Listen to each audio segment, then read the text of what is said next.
My brothers and sisters, like I say, when you make a dua for your children, it will be a means of their goodness, inshallah. So don't use the supplication you have to destroy your kids. Rather use it to build them. And then you get the supplication from your own children for you. Subhanallah.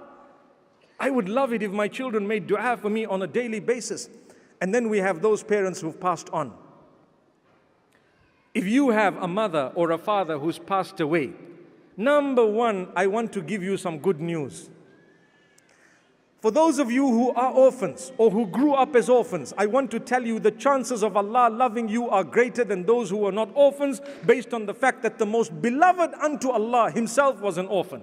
Allah chose for the one he loves the most that his father would die prior to his birth. And Allah chose for the one whom he loves the most that his mother would actually pass away in his infancy. So if you've lost your mother and your father, perhaps it's the love of Allah giving you an opportunity to succeed far beyond those who have both parents.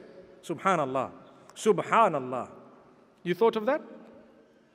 And thereafter, as you grow, subhanallah, as you grow and you see, perhaps you may have lost your parents, like I say, it is your duty to pray for them.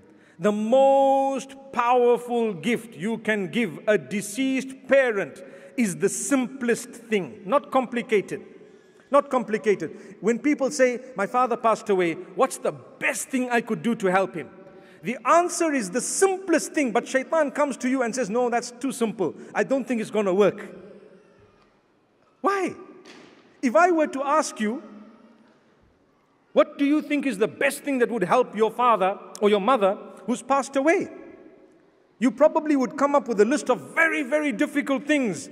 But the hadith says the best that you could do for those parents of yours under normal circumstances is to pray for them, to pray for their forgiveness. That's it. You pray for their forgiveness. Imagine I just say, oh Allah, forgive my father. He's passed away. Oh Allah, grant him Jannatul Firdaus. And you can repeat that again and again and again. No fixed number, no number of days that you need to do that for. It's just loose-ended and it's up to you how much you want to say it. The more you repeat it, the more your father's benefiting in the hereafter.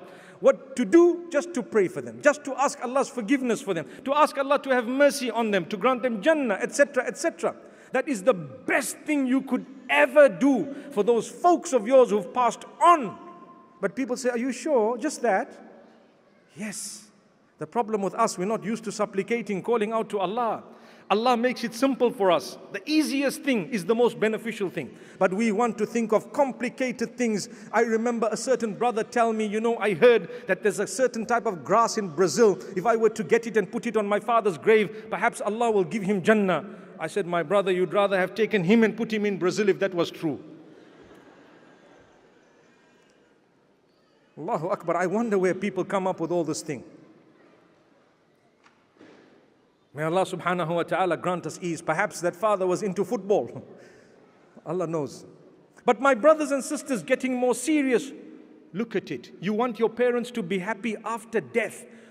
You should try to visit some of their friends.